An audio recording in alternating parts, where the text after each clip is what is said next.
은희는 급하게 지하철을 탔습니다. 띵동 알람이 울렸습니다. 전기요금 6만 8천 원 출금. 잔액 41만 원. 월세 35만 원 내면 잔고 6만 원. 땅이 꺼질 듯 한숨이 나왔습니다. 목적지 구로역에서 내려 서둘러 마트로 갔습니다. 출입구에서 동료 미숙을 만났습니다. 있잖아, 어제 창고 정리 마무리 잘했다며. 미영이 미소를 띠자. 언니는 항상 성실하니까 팀장님이 좋아하시지. 은희는 대꾸하지 않았습니다. 성실하단 말은 손님들에게 늘 하는 인사 안녕히 가세요. 보다 무의미하게 느껴졌어요. 그런데 언니 있잖아. 잠시 머뭇거렸습니다. 왜? 이제 나이 순으로 직원들 정리한대. 미순의 이 말에 심장이 떨어지는 것 같아. 사색이 되어 되물었습니다. 진짜야? 응, 그렇대. 우리는 다음 달까지 일하게 된대. 미순도 얼굴이 어두웠습니다.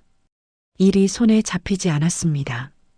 며칠 뒤 미순이 왔습니다. 언니, 이거 봐봐. 우리 딸이 온라인으로 팔았대 하면서 휴대폰 화면을 보여주었습니다. 뭔데? 중고 옷이랑 소품들. 요즘 애들 이런 거 엄청 한대. 딸이 한 달에 50만 원도 벌었대. 50만 원? 응. 당근이나 번개장터 같은 데서 집에 안 쓰는 거 찍어서 올리기만 하면 되는 거래. 화면을 자세히 들여다봤습니다. 깔끔하게 찍힌 옷사진들, 정성스러운 설명들. 50만 원을 벌었다는 말에 귀가 번쩍 뜨였습니다. 그만큼만 벌어도 소원이 없겠다 싶었습니다. 나도 모르게, 나도 할 수 있을까? 라는 말이 튀어나왔습니다. 언니도 할 수 있지? 사진 잘 찍어 올리면 되는 걸. 사진 찍고 설명 쓰고 택배 보내면 된다고. 내내 그 일이 끌렸습니다. 그날 저녁 집에 돌아와 옷장을 열었습니다. 10년 전 입던 옷들, 한두 번 입고 치워둔 옷들이 가득했습니다. 이것들 버리기엔 아깝고 휴대폰을 꺼내 중고거래 앱을 다운받았습니다. 사진을 찍기 시작했습니다. 바닥에 옷을 펼쳐놓고 이게 왜 이렇게 안 나오지? 몇 번을 찍어도 어둡고 구겨 보였습니다.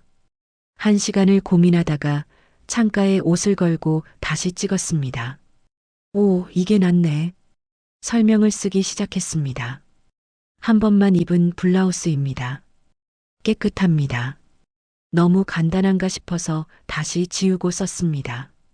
봄에 딱 한 번 입고 옷장에 보관했습니다. 세탁 후 보관했고 얼룩 하나 없습니다.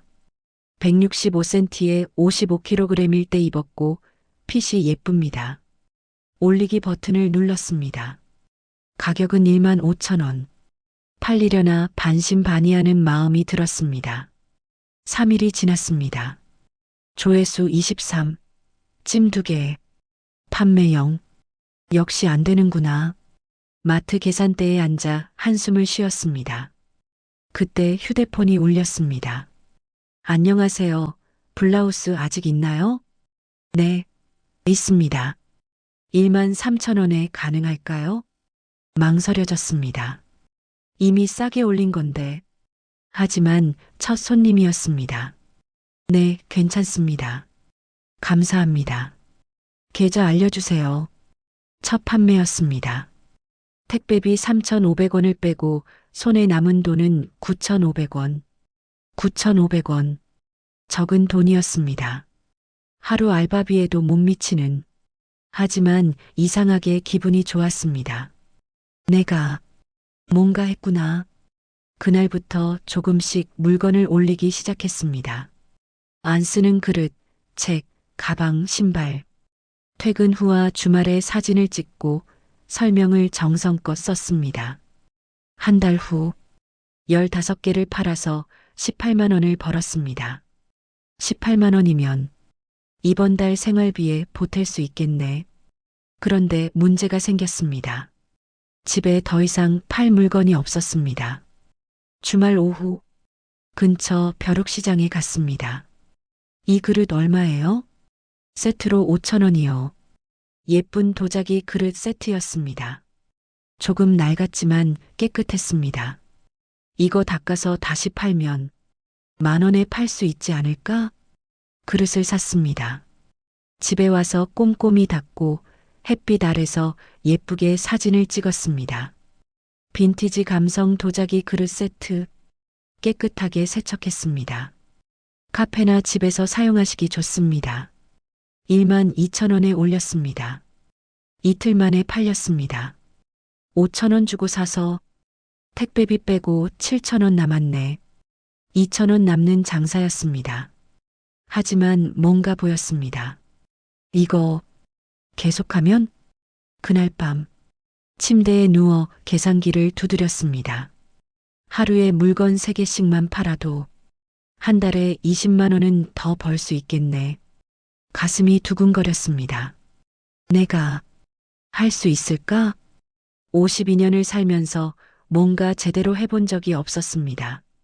항상 착하게, 조용히, 튀지 않게 그렇게 살아온 결과가 지금의 이 모습이었습니다. 한번 해보자. 다음 날부터 달라졌습니다. 퇴근 후 집에 오면 바로 노트북을 켰습니다. 중고거래 사이트들을 뒤지기 시작했습니다. 이 사람은 너무 비싸게 올렸네. 이건 사진을 왜 이렇게 찍었지? 이러면 안 팔리는데. 10년 넘게 마트 계산대에서 물건을 찍으며 배운 게 있었습니다. 어떤 상품이 잘 팔리는지, 손님들이 어떤 걸 좋아하는지. 이거 5,000원에 사서 깨끗이 닦고 예쁘게 찍으면 15,000원에 팔 수 있겠는데.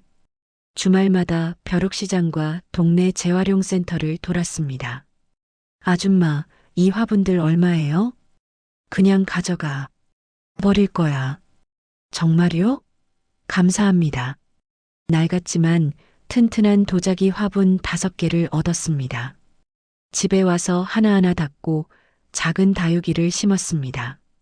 다육이는 1,000원이면 되니까. 사진을 찍었습니다. 창가 햇빛 아래서 힐링 다육 화분 세트. 초보자도 키우기 쉽습니다. 화분도 예쁜 빈티지 스타일입니다. 18,000원에 올렸습니다. 당일 저녁에 팔렸습니다. 원가 5,000원, 택배비 3,000원, 순이익 10,000원. 한 달이 지났습니다. 통장 잔액이 87만 원이 되었습니다. 마트 급여 150만 원에 중고거래 수익 40만 원.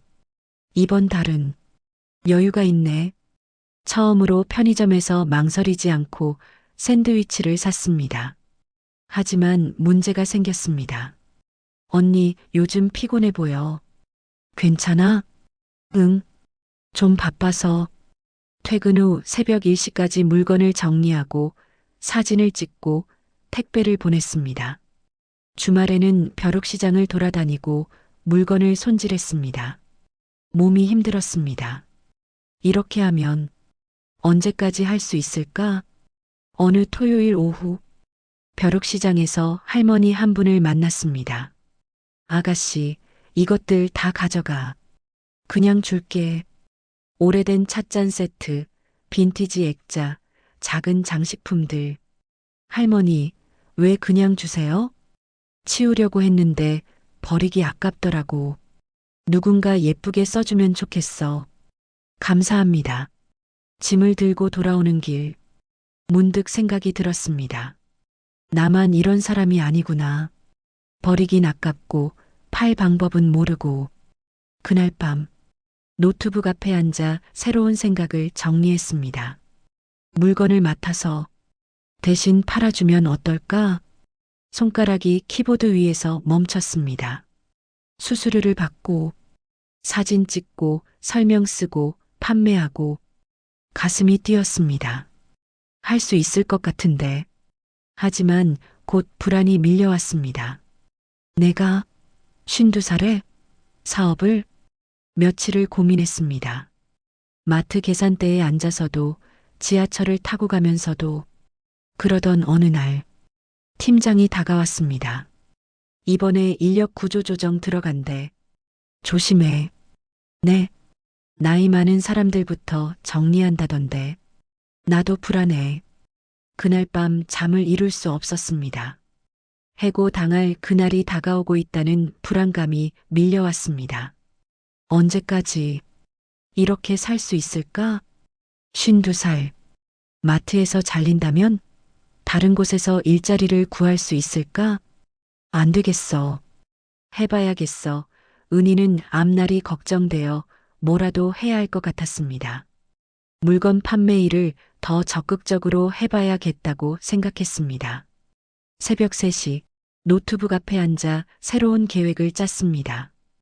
벼룩시장은 매주 주말마다, 평일에는 온라인 중고거래, 그리고 손님을 더 늘리기 위해 아파트 단지에 전단지를 돌리기. 간절함 때문이었을까요? 펜을 들으니 새로운 아이디어들이 떠올랐습니다. 다음 날 아침, 동네 인쇄소에 갔습니다. 긴장되었습니다. 인쇄소를 오는 일조차 처음 해보는 일이라 두려웠습니다. 저 전단지 500장 뽑으려고요. 머뭇거리며 말했습니다.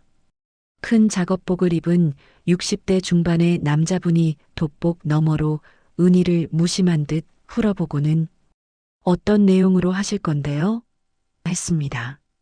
사장님인지 직원분인지 은희보다 나이가 더 있는 사람이라는데 안도가 생겼습니다. 아직 늦지 않았어. 착실히 하여 10년 뒤면 나도 이분처럼 전문가가 되어 있을 수 있어. 전혀 모르는 사장님이지만 이유 없이 감사했습니다. 간단하게 손으로 써온 문구를 보여줬습니다. 집안 정리 도와드립니다. 안 쓰는 물건 버리지 마세요. 판매부터 배송까지 전부 대행. 수수료 30%. 무료 상담 영일형 XXXXXXXX. 이렇게요. 인쇄소 사장이 고개를 끄덕이며 좋은 일 하시네요. 내일 오후에 찾아가세요. 3만 원입니다. 했습니다. 좋은 일?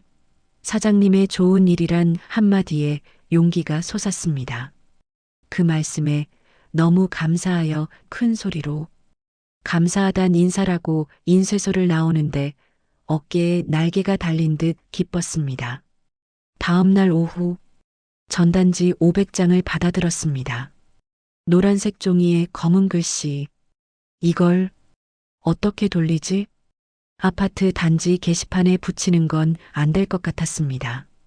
우편함에 넣는 것도 관리사무소에서 뭐라고 할까봐 걱정이었습니다. 직접 나눠줘야 하나? 저녁 6시 아파트 단지 입구에 섰습니다. 퇴근하는 사람들이 지나갔습니다. 전단지를 들고 서 있었지만 선뜻 내밀지 못했습니다. 이렇게 하는 게 맞나? 52년을 살면서 길거리에서 전단지를 나눠본 적이 없었습니다. 창피했습니다. 혹시 아는 사람이 지나가면 어쩌나. 그러나 용기를 내서 지나가는 사람에게 전단지를 내밀었습니다. 안녕하세요, 집안 정리. 사람들이 거들떠보지도 않고 지나갔습니다. 저기요. 1시간 동안 서 있었지만 전단지는 겨우 10장 나갔습니다. 대부분 받자마자 바로 쓰레기통에 버렸습니다.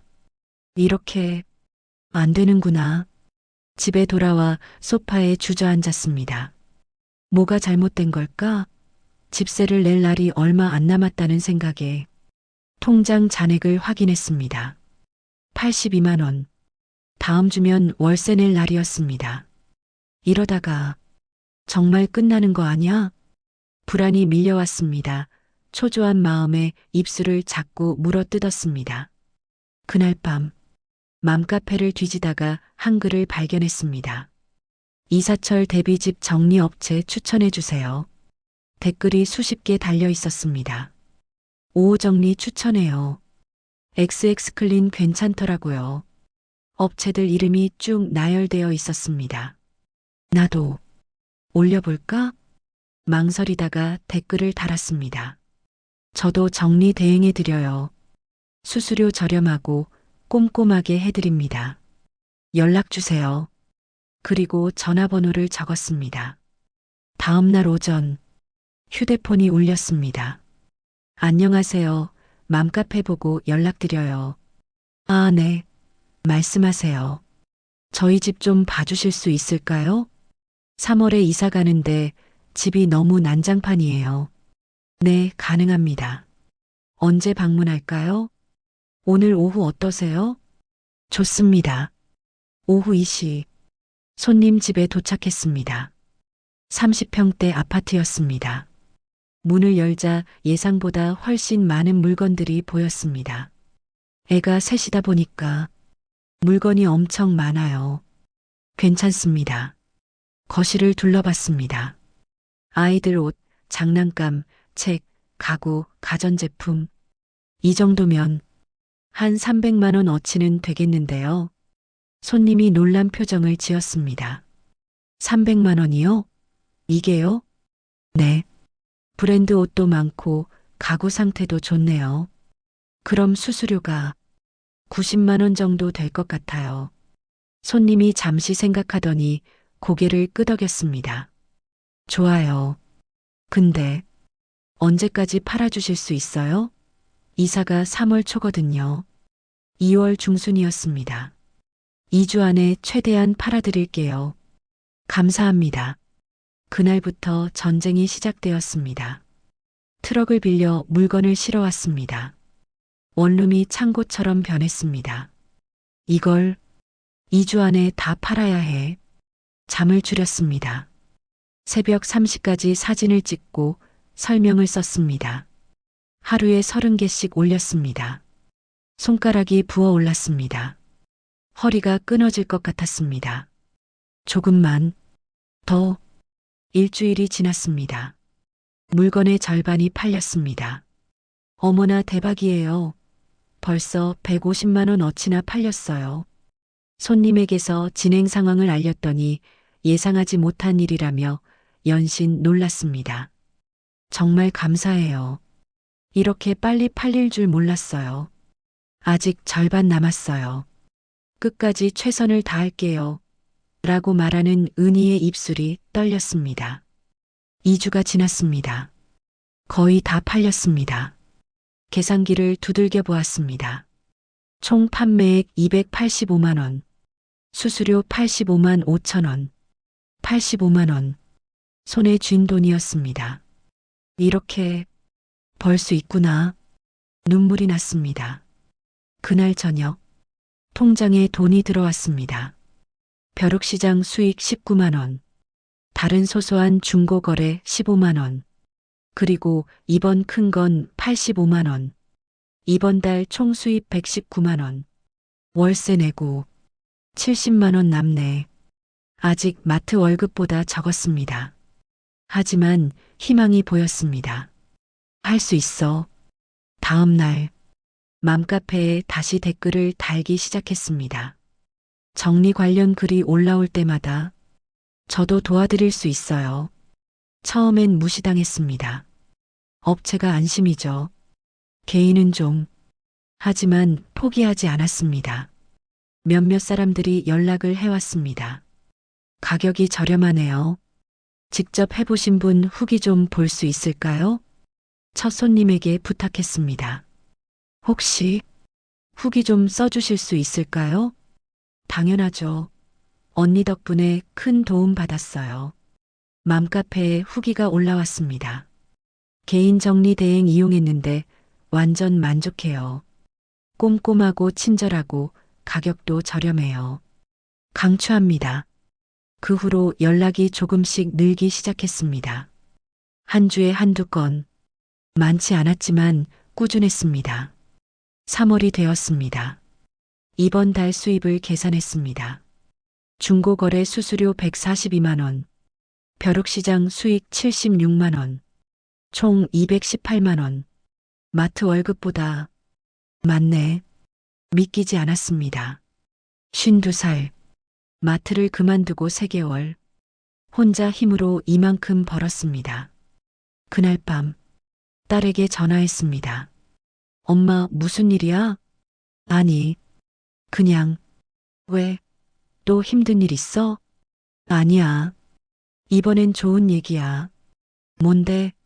엄마가 이번 달 200만 원 넘게 벌었어. 전화 너머가 조용해졌습니다. 진짜? 응. 엄마. 진짜? 딸의 목소리가 밝아졌습니다. 엄마, 진짜 대단해. 내가 엄마 딸인 게 자랑스러워. 눈물이 났습니다. 52년 만에 처음 들어보는 말이었습니다. 며칠 후, 동네 카페에서 커피를 마셨습니다.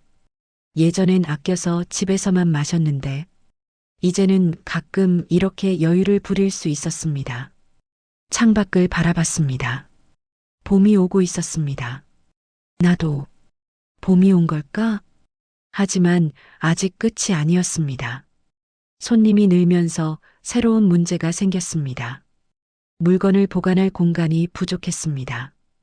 6평 원룸이 창고처럼 꽉 찼습니다. 이러다간 제대로 살 수도 없겠어. 그날 저녁 부동산 앱을 켰습니다. 작은 상가를 검색했습니다. 월세 50만 원, 보증금 500만 원, 통장을 확인했습니다. 3개월 동안 모은 돈 380만 원. 조금만 더 모으면 되겠는데? 새로운 목표가 생겼습니다. 4월이 되었습니다. 손님이 점점 늘었습니다. 맘카페 후기 덕분이었습니다. 언니 진짜 꼼꼼하세요. 가격도 저렴하고 믿을 수 있어요. 한 주에 서너 건씩 의뢰가 들어왔습니다. 하지만 문제는 공간이었습니다. 이제 정말 한계야. 원룸 바닥에 발 디딜 곳이 없었습니다. 침대 위에도 박스가 쌓여 있었습니다. 상가를 알아봐야겠어. 주말 부동산을 돌아다녔습니다. 여기 작은 상가 있나요? 10평짜리 있는데 월세 70만 원이에요. 너무 비싸네요. 이 동네가 원래 비싸요. 더 싼 데 찾으시려면 외곽으로 가셔야죠. 고개를 저었습니다. 외곽으로 가면 손님을 만나러 가기가 힘들었습니다. 5평짜리는 없나요? 5평이요? 잠깐만요. 부동산 사장이 컴퓨터를 뒤졌습니다. 아, 여기 하나 있네요. 반지하인데 월세 40만 원. 반지하요? 네. 창고로 쓰기엔 괜찮을 거예요. 보러 가보실래요? 네. 반지하 상가를 봤습니다. 계단을 내려가니 낡은 문이 나타났습니다. 안으로 들어가니 습한 냄새가 났습니다. 작고 어두웠습니다. 하지만 물건을 보관하기엔 충분했습니다. 여기 괜찮을 것 같은데요. 보증금은 300만 원이에요. 통장 잔액을 떠올렸습니다. 이번 달까지 모으면 500만 원. 할 수 있겠어. 계약하겠습니다. 5월 초 반지하 상가 계약을 했습니다. 보증금 300만 원, 월세 40만 원, 통장에 남은 돈 150만 원. 다시 시작이네. 하지만 두렵지 않았습니다. 상가를 정리하기 시작했습니다. 선반을 설치하고 박스를 정리했습니다. 원룸에 있던 물건들을 옮겼습니다. 이제 제대로 된 작업 공간이 생겼어.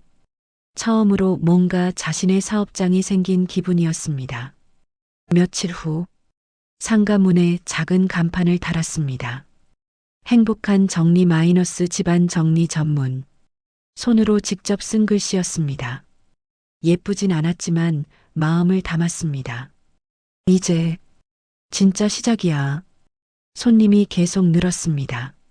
맘카페뿐 아니라 입소문도 탔습니다. 친구한테 소개받았어요. 우리 언니가 추천해줬어요.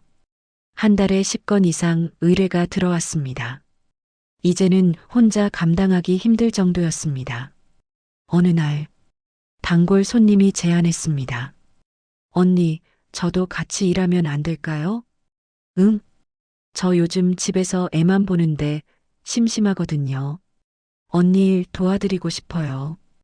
30대 중반의 주부였습니다. 몇 번 의뢰했던 손님이었는데 꼼꼼하고 성실했습니다. 같이 일한다고? 네. 제가 사진 찍고 설명 쓰는 거 도와드릴게요. 물론 급여는 받고요. 망설여졌습니다. 직원을 쓴다는 건 생각해 본 적이 없었습니다. 생각해 볼게. 그날 밤 계산기를 두드렸습니다. 이번 달 수입 280만 원, 상가 월세 40만 원, 생활비 80만 원, 남는 돈 160만 원. 만약 직원을 쓴다면 한 달에 100만 원? 그러면 손에 남는 게 60만 원. 하지만 일을 2배로 할 수 있다면 해볼까? 다음 날 그 손님에게 전화했습니다. 같이 일해요. 한 달에 100만 원 드릴게요. 정말요? 감사합니다. 대신 열심히 해야 해요. 당연하죠. 첫 직원이 생겼습니다. 일주일 후 새 직원 지혜가 출근했습니다. 언니, 오늘 뭐부터 할까요? 이 물건들 사진 찍어줘. 내가 설명 쓸게. 둘이 일하니 훨씬 빨랐습니다. 하루에 50개씩 올릴 수 있었습니다. 지혜야, 고마워. 정말 큰 도움이야. 아니에요. 저도 재미있어요. 6월이 되었습니다. 이번 달 수입 420만 원. 지혜 급여 100만 원 주고, 상가 월세 40만 원 내고, 생활비 80만 원 쓰고, 손에 남은 돈 200만 원. 200만 원. 마트에서 일할 때보다 훨씬 많았습니다. 어느 토요일, 딸이 상가에 놀러 왔습니다. 엄마, 여기가 작업실이야? 응. 어때? 딸이 둘러보더니 웃었습니다. 엄마, 진짜 대단해. 뭐가? 엄마 나이에 이렇게 새로 시작하는 거 쉽지 않았을 텐데. 가슴이 뭉클했습니다. 힘들었어. 포기하고 싶을 때도 많았고. 근데 안 포기했잖아. 응. 포기할 수 없었어. 딸이 안아줬습니다. 엄마, 자랑스러워. 눈물이 났습니다. 그날 저녁, 딸과 함께 저녁을 먹었습니다. 작은 식당이었지만 마음 편하게 주문할 수 있었습니다. 엄마, 이제 여유 좀 생겼어? 응, 조금씩. 다행이다. 엄마 고생 많았어. 아니야. 이제 시작이야. 7월, 벼룩시장이 여름 특집으로 크게 열렸습니다. 언니, 이번엔 부스 2개 신청할까요? 지혜가 물었습니다. 그래. 물건도 많으니까. 부스 2개를 차렸습니다. 물건을 가득 진열했습니다. 사람들이 몰려들었습니다.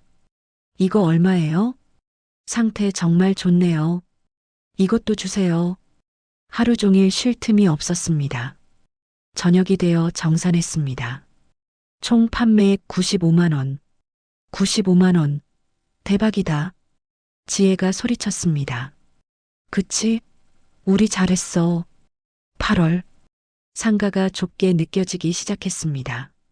물건이 계속 쌓였습니다. 언니, 이제 여기도 좁은 것 같아요.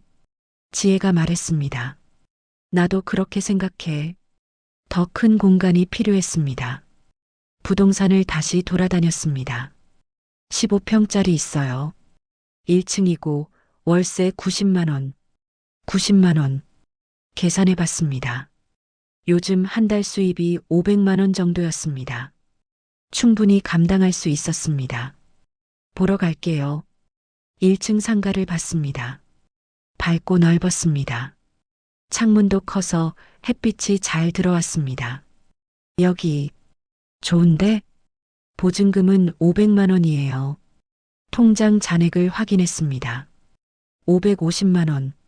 계약할게요. 9월 새 상가로 이사했습니다. 선반을 더 많이 설치했습니다. 작업 테이블도 샀습니다. 언니, 여기 진짜 좋다. 지혜가 신나했습니다. 그치? 이제 제대로 할 수 있겠어. 상가 입구에 새 간판을 달았습니다. 이번엔 제대로 된 간판이었습니다. 행복한 정리, 집안 정리 전문, 무료 상담 10-XXXX-XXXX. 예쁘게 디자인된 간판이었습니다. 이제 진짜 사업자 같은데? 손님이 더 늘었습니다. 간판 보고 직접 찾아오는 사람도 있었습니다. 여기가 정리 대행해주는 곳이죠? 네, 맞습니다. 우리 집 좀 봐주실 수 있어요? 물론이죠. 10월, 지혜가 말했습니다. 언니, 제 친구도 일하고 싶대요. 괜찮을까요? 내 친구? 네. 제 고등학교 동창인데 요즘 일 찾고 있거든요. 성실해요. 고민했습니다. 직원을 한 명 더 쓴다는 건. 하지만 일이 점점 많아지고 있었습니다. 한번 만나볼게. 지혜 친구 수진을 만났습니다. 40대 초반 조용하지만 꼼꼼해 보였습니다. 열심히 하겠습니다. 좋아요. 같이 일해요. 두 번째 직원이 생겼습니다. 11월, 3명이 함께 일했습니다. 일의 속도가 빨라졌습니다. 하루에 100개씩 물건을 처리할 수 있었습니다. 이번 달 수입 780만 원, 직원 급여 200만 원, 상가 월세 90만 원, 생활비 100만 원, 남는 돈 390만 원, 390만 원. 믿기지 않았습니다. 어느 날 저녁, 상가 문을 닫고 나오는데 지혜가 물었습니다. 언니 행복해요? 응. 언니 요즘 표정 좋아 보여요. 웃을 때가 많아졌어요. 생각해보니 그랬습니다. 요즘 웃을 일이 많았습니다. 응. 행복해. 처음으로 자신있게 대답할 수 있었습니다. 12월. 한 해가 끝나가고 있었습니다. 1년 전만 해도 마트 계산대에 앉아 있었습니다. 불안하고 공허했습니다. 하지만 지금은 달랐습니다. 자신의 사업장이 있었습니다. 함께 일하는 직원들이 있었습니다. 그리고 무엇보다 내가 해냈어. 스스로가 자랑스러웠습니다. 크리스마스 이브, 딸이 상가에 왔습니다. 엄마, 선물. 작은 상자를 건넸습니다. 열어보니 목걸이였습니다. 내 첫 월급으로 산 거야. 엄마한테 주고 싶었어. 눈물이 났습니다. 고마워. 아니야. 엄마가 더 고마워. 엄마가 포기 안 하고 버텨줘서 안아줬습니다. 새해가 밝았습니다. 1월 2일 상가 문을 열었습니다. 올해는 더 잘해보자. 새로운 목표를 세웠습니다.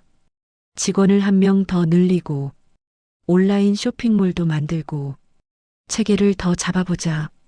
1월 중순 한 손님이 특별한 제안을 했습니다. 사장님, 혹시 유품 정리도 하세요? 유품? 정리요? 네. 저희 어머니가 돌아가셨는데 집안 정리를 해야 하거든요. 근데 너무 힘들어서요. 처음 듣는 의뢰였습니다. 제가 할 수 있을까요? 사장님이라면 믿고 맡길 수 있을 것 같아서요. 망설여졌습니다. 유품 정리는 단순한 중고 거래와 달랐습니다. 고인의 삶이 담긴 물건들이었습니다. 해보겠습니다. 다음 날, 그 집에 갔습니다. 70대 노인이 혼자 살던 집이었습니다. 문을 열자 세월의 흔적이 가득했습니다. 오래된 가구, 낡은 옷들, 사진첩들. 어머니가 정말 검소하게 사셨어요. 의뢰인이 눈물을 훔쳤습니다. 천천히 하셔도 돼요. 어머니 물건들이니까 소중하게 다뤄주세요. 그럴게요. 물건을 하나하나 살펴봤습니다. 함부로 버릴 수 없었습니다. 모든 물건에 이야기가 있었습니다. 낡은 앨범을 펼쳤습니다. 흑백 사진 속 젊은 여인이 웃고 있었습니다. 이분도 한때는 젊었겠지. 가슴이 먹먹했습니다. 일주일에 걸쳐 정리했습니다. 팔 수 있는 물건, 기부할 물건, 버릴 물건. 하나하나 분류했습니다. 그리고 특별히 의미 있어 보이는 물건들은 따로 모았습니다. 이건 가족분들이 간직하시면 좋을 것 같아요. 오래된 시계, 손때 묻은 성경책, 손으로 쓴 편지들. 의뢰인이 고마워했습니다. 사장님, 정말 감사합니다. 그냥 치우는 게 아니라 어머니를 생각하며 해주신 것 같아요. 당연한 거예요. 유품 정리 의뢰가 조금씩 들어오기 시작했습니다. 입소문이 났습니다. 정말 정성스럽게 해주시더라고요. 단순히 돈만 생각하는 게 아니라 고인을 존중해 주세요. 2월, 한 달 수입이 1,000만 원을 넘었습니다. 1,000만 원. 53살. 마트 계산원이었던 자신이 한 달에 1,000만 원을 벌었습니다. 믿기지 않았습니다. 그날 밤, 혼자 앉아 지난 1년을 돌아봤습니다. 작년 이맘때는 불안했습니다. 마트를 그만두고 앞이 보이지 않았습니다. 내가 뭘 할 수 있을까? 매일 밤 고민했습니다. 하지만 포기하지 않았습니다. 스마트폰을 꺼내 딸에게 메시지를 보냈습니다. 오늘 엄마 월 수입 1,000만 원 넘었어. 곧 답장이 왔습니다. 헐, 엄마 대박. 진짜 자랑스러워. 웃음이 났습니다. 3월, 세 번째 직원 민지가 합류했습니다. 20대 후반 대학을 졸업하고 취업을 못한 청년이었습니다. 열심히 배우겠습니다. 괜찮아. 천천히 해. 젊은 친구가 들어오니 활기가 생겼습니다. 민지가 제안했습니다. 사장님, 인스타그램 하시는 게 어때요? 인스타그램? 네. 요즘 사람들 다 인스타 보거든요. 저희 작업 과정 올리면 홍보도 되고요. 내가 할 수 있을까? 제가 도와드릴게요. 인스타그램 계정을 만들었습니다. 행복한 정리 어피셜. 민지가 사진을 찍고 편집했습니다. 정리 전후 사진, 작업 과정, 팁들을 올렸습니다. 사장님, 벌써 팔로워 100명 넘었어요. 정말? 네. 댓글도 달려요. 정보 감사합니다. 저도 의뢰하고 싶어요. 이런 거요. 새로운 세계가 열렸습니다. 4월, 인스타그램 팔로워가 1,000명을 넘었습니다. 그리고 새로운 의뢰가 들어왔습니다. 사장님, 저희 회사에서 사무실 이전하는데요. 정리 좀 도와주실 수 있나요? 회사, 사무실요? 네. 직원 30명 정도 되는 작은 회사예요. 지금까지는 가정집만 했었습니다. 회사는 처음이었습니다. 해보겠습니다.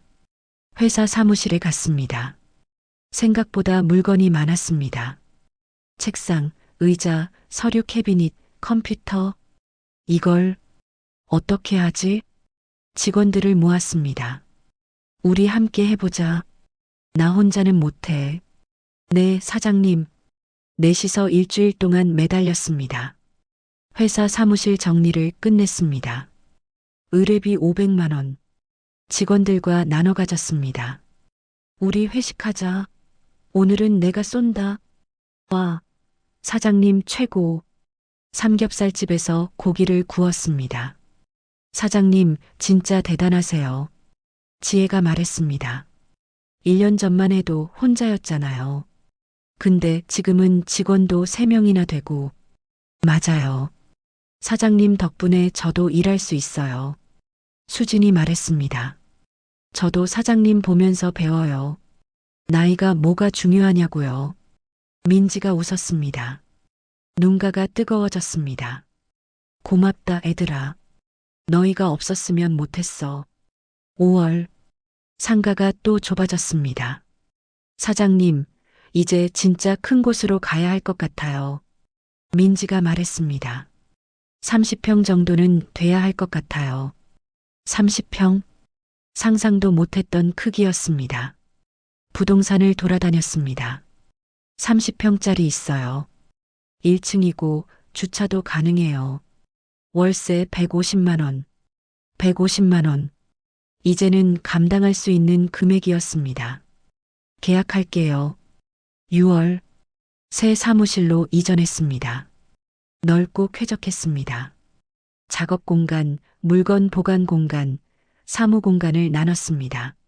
여기 진짜 회사 같은데? 지혜가 감탄했습니다. 이제 진짜 회사야. 사업자 등록을 정식으로 했습니다. 행복한 정리. 법인은 아니지만 제대로 된 사업체였습니다. 명함도 만들었습니다. 대표 김은희. 자신의 이름이 박힌 명함을 보니 실감이 났습니다. 나 대표구나. 7월 지역 신문에서 인터뷰 요청이 왔습니다. 50대 중년 여성의 재기 스토리를 다루고 싶습니다. 저요? 네. 요즘 지역에서 소문이 자자하시더라고요. 기자를 만났습니다. 어떻게 시작하게 되셨나요? 마트에서 일하다가 해고될까봐 불안해서 시작했어요. 처음엔 어렵지 않으셨나요? 힘들었죠. 포기하고 싶을 때도 많았어요. 52살에 새로 시작한다는 게 목이 메었습니다. 하지만 포기할 수 없었어요. 이대로 늙을 순 없었거든요. 일주일 후 신문 기사가 났습니다. 52살 마트 계산원에서 사업가로 행복한 정리 김은희 대표의 재기 스토리. 사진과 함께 자신의 이야기가 실렸습니다. 나이는 숫자일 뿐 중요한 건 용기.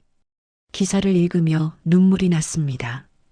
기사가 나간 후 전화가 쉴 새 없이 울렸습니다. 기사 봤어요. 정말 감동적이더라고요. 저도 용기 받았어요. 의뢰하고 싶습니다. 일주일 만에 의뢰가 20건 넘게 들어왔습니다. 사장님, 이거 어떻게 다 소화해요? 지혜가 걱정했습니다. 직원을 더 뽑아야겠어. 8월 직원을 2명 더 뽑았습니다. 이제 총 5명의 직원이 있었습니다. 두 팀으로 나눠서 일했습니다. 1팀은 가정집, 2팀은 사무실 위주로. 효율이 올랐습니다.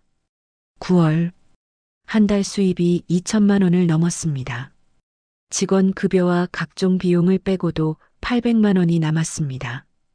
800만 원. 통장을 보며 믿기지 않았습니다. 어느 날 저녁 딸과 통화했습니다. 엄마, 요즘 어때? 바빠. 근데 행복해. 엄마 목소리 정말 밝아졌어. 예전이랑 완전 달라. 그래. 응. 엄마가 자기 일하니까 좋아 보여. 그렇구나. 생각해보니 그랬습니다. 예전엔 항상 우울했습니다. 하지만 지금은 달랐습니다. 힘들어도 바빠도 행복했습니다. 10월 한 방송국에서 연락이 왔습니다. 중년 재기 프로그램 출연하실 의향 있으세요? 방송? 이요? 네. 요즘 중년 재취업, 재기 스토리가 화제거든요. 망설여졌습니다. 방송까지 나가야 하나. 하지만 생각해봤습니다. 내 이야기가 누군가에게 힘이 될 수 있다면 하겠습니다. 11월 방송 촬영이 시작되었습니다. 카메라가 일하는 모습을 따라다녔습니다. 대표님, 이 일하시면서 가장 보람 있을 때가 언제세요? 손님들이 고맙다고 할 때요. 카메라가 자신을 비췄습니다. 특히 유품 정리 같은 경우엔 단순히 물건을 정리하는 게 아니라 고인의 삶을 정리하는 거잖아요. 그럴 때 정말 조심스럽고 또 보람차요. 12월 방송이 나갔습니다. 52세 늦지 않은 도전 마이너스 행복한 정리 김은희 대표. 전국에 방송되었습니다. 방송 이후 전국에서 연락이 왔습니다. 대표님, 저희 지역에도 지점 내주실 수 있나요? 프랜차이즈 생각 있으세요? 예상치 못한 제안들이었습니다. 고민했습니다. 더 크게 키울 것인가? 아니면 지금처럼 작지만 내실 있게 갈 것인가? 며칠을 생각하다가 결정했습니다. 천천히 가자. 욕심내지 않기로 했습니다. 지금도 충분히 행복했습니다. 크리스마스? 직원들과 작은 파티를 열었습니다. 올해 정말 고생 많았어. 사장님도요. 케이크를 자르며 말했습니다. 내년에도 함께 하자. 우리 행복한 정리, 더 행복하게. 네. 박수가 터져 나왔습니다. 새해 첫날, 사무실에 혼자 앉아 창밖을 바라봤습니다. 2년 전 이맘때가 떠올랐습니다. 마트 계산대에 앉아 불안해하던 자신, 52살에 뭘 할 수 있을까? 매일 밤 고민했었습니다. 하지만 지금은 달랐습니다. 54살, 자신의 사업체를 운영하고 있었습니다. 정말 해냈네. 1월 중순, 예상치 못한 전화가 왔습니다. 대표님, 저 SBS 그것이 알고 싶다 아니고요. 세상에 이런 일이 팀인데요. 네. 대표님 이야기를 더 깊이 있게 다루고 싶습니다. 유품 정리하시는 과정이나 그 안에 담긴 사연들을요. 고민해 볼게요. 며칠을 고민했습니다. 더 알려지는 게 좋은 걸까? 아니면 지금처럼 조용히 일하는 게 나을까? 직원들과 회의를 했습니다. 사장님, 저는 좋을 것 같아요. 유품 정리의 의미를 알리는 거잖아요. 지혜가 말했습니다. 맞아요. 단순히 물건 버리는 게 아니라 삶을 정리하는 거니까요. 수진도 동의했습니다. 그럼 해보자. 2월 촬영팀이 유품 정리 현장을 따라왔습니다. 80대 할아버지가 돌아가신 집이었습니다. 할아버지가 평생 모으신 물건들이에요. 유족이 말했습니다. 낡은 카메라, 오래된 책들, 손때 묻은 만년필, 하나하나 조심스럽게 다뤘습니다. 이 카메라, 정말 오래된 거네요. 할아버지가 젊었을 때 사진작가셨대요. 먼지를 닦아냈습니다. 렌즈가 드러났습니다. 여전히 맑았습니다. 이건 팔지 마시고 간직하세요. 할아버지의 꿈이었으니까요. 오래된 앨범을 펼쳤습니다. 흑백 사진 속 젊은 남자가 카메라를 들고 웃고 있었습니다. 이분도 한때는 꿈을 가진 청년이었겠지. 가슴이 뭉클했습니다. 우리 모두 결국 지나가는 거잖아요. 하지만 이렇게 물건에 삶이 담겨 있어요. 카메라가 자신을 클로즈업했습니다. 그래서 저는 함부로 버리지 않아요. 한 분 한 분의 삶을 존중하면서 정리하려고 노력해요. 3월 방송이 나갔습니다. 반응이 뜨거웠습니다. 눈물 나요. 저도 어머니 유품 정리하면서 정말 힘들었는데 단순한 정리 업체가 아니네요. 진짜 마음을 담아서 하시는 것 같아요. 전화가 폭주했습니다. 하지만 문제가 생겼습니다. 너무 많은 의뢰가 몰렸습니다. 사장님, 대기가 한 달 넘었어요. 민지가 걱정스럽게 말했습니다. 사람을 더 뽑아야 할 것 같아요. 근데 아무나 뽑을 순 없잖아. 유품 정리는 특별했습니다. 단순히 일 잘하는 사람이 아니라 마음을 담을 수 있는 사람이 필요했습니다. 구인 공고를 냈습니다. 유품 정리 전문가 모집, 나이, 학력 무관. 단 고인을 존중하고 유족의 마음을 이해할 수 있는 분. 면접을 받습니다. 한 50대 남성이 들어왔습니다. 안녕하세요. 저 작년에 아내를 떠나보냈습니다. 목소리가 떨렸습니다. 그때 유품 정리하면서 정말 힘들었어요. 아내의 물건 하나하나가 다 추억이더라고요. 고개를 끄덕였습니다. 그래서 이 일을 하고 싶어졌어요. 저처럼 힘든 사람들을 도와주고 싶습니다. 합격입니다. 또 한 명, 40대 여성이 왔습니다. 저는 간호사였어요. 병원에서 많은 환자분들의 마지막을 봤죠. 그래서 죽음이 낯설지 않아요. 그리고 유족들의 슬픔도 이해해요. 좋습니다. 함께 일해요. 4월, 직원이 10명이 되었습니다. 사무실을 다시 넓혔습니다. 50평짜리 사무실, 작업팀, 영업팀, 관리팀으로 나눴습니다.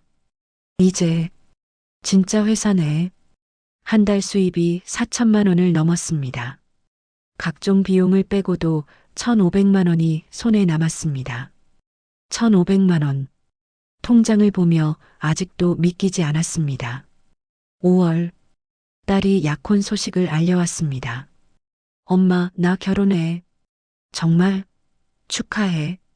근데 엄마, 결혼식 비용 좀 도와줄 수 있어?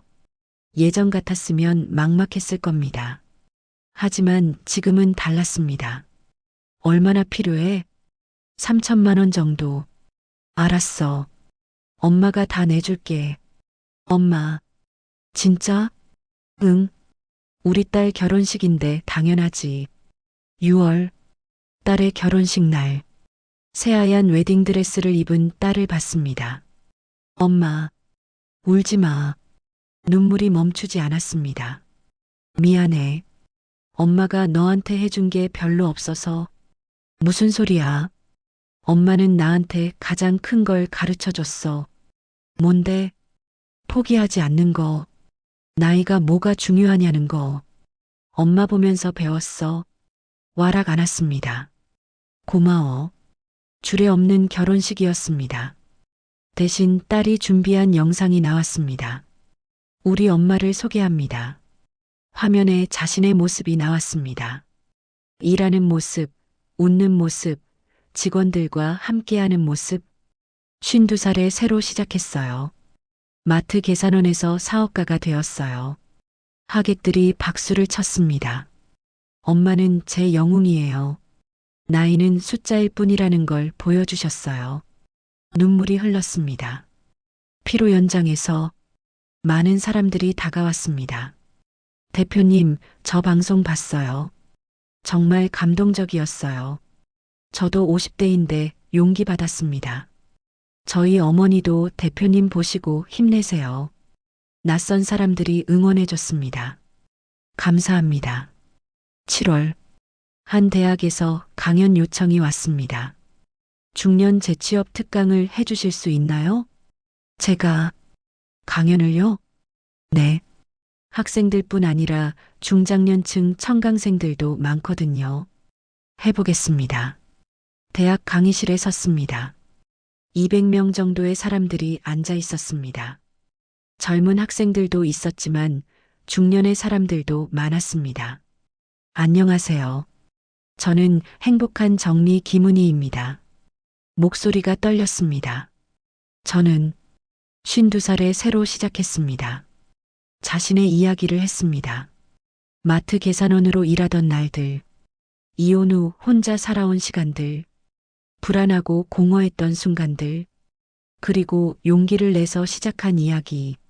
처음엔 너무 힘들었어요. 포기하고 싶었어요.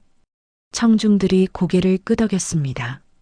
하지만 포기하지 않았어요. 왜냐하면 목이 메었습니다. 이대로 끝낼 순 없었거든요.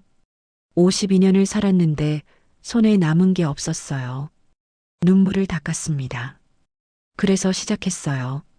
늦었다고 생각하지 않았어요. 강연이 끝나고 한 60대 여성이 다가왔습니다. 대표님, 저도 용기 내볼게요. 무슨 일 하시려고요? 카페요. 평생 꿈꿨던 작은 카페. 이제라도 해볼까 해요. 손을 잡아줬습니다. 하세요.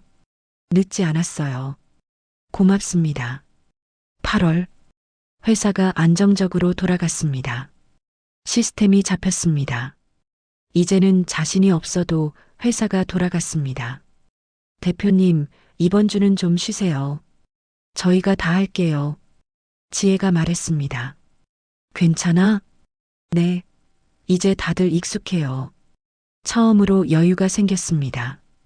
혼자 카페에 앉아 커피를 마셨습니다. 창밖을 바라봤습니다. 사람들이 바삐 지나갔습니다. 나도 저랬었지. 항상 바쁘게, 불안하게 살았었습니다. 하지만 지금은 달랐습니다. 노트를 꺼내 적기 시작했습니다. 54년을 살았다. 첫 52년은 남을 위해 살았다. 착하게, 조용히, 튀지 않게. 하지만 마지막 2년은 나를 위해 살았다. 그리고 깨달았다. 늦은 건 없다는 걸. 중요한 건 시작하는 용기다. 9월, 어느 출판사에서 연락이 왔습니다. 대표님 이야기를 책으로 내고 싶습니다. 책이요? 네. 중년 여성들에게 큰 울림을 줄 것 같아요. 망설여졌습니다. 제 이야기가 책이 될까요? 충분합니다. 아니, 꼭 필요한 이야기예요. 책을 쓰기 시작했습니다. 퇴근 후 주말마다 자신의 지난 2년을 되돌아봤습니다. 아팠던 순간, 포기하고 싶었던 순간, 기뻤던 순간, 모두 적었습니다. 3개월 후, 책이 나왔습니다. 52살, 새로 쓰는 인생, 마이너스 마트 계산원에서 사업가가 된 표지에 자신의 사진이 실렸습니다. 환하게 웃고 있는 모습, 이게 나야? 믿기지 않았습니다. 책이 베스트셀러가 되었습니다. 서점 창가에 자신의 책이 쌓여 있었습니다. 정말 내 책이네. 책을 집어들었습니다. 첫 페이지를 펼쳤습니다. 딸에게 엄마도 할 수 있다는 걸 보여주고 싶었어. 늦지 않았다는 걸. 이 책을 읽는 모든 분들에게도 당신도 할 수 있어요. 12월 31일, 한 해의 마지막 날, 사무실에 직원들이 모였습니다. 올해도 고생 많았어요.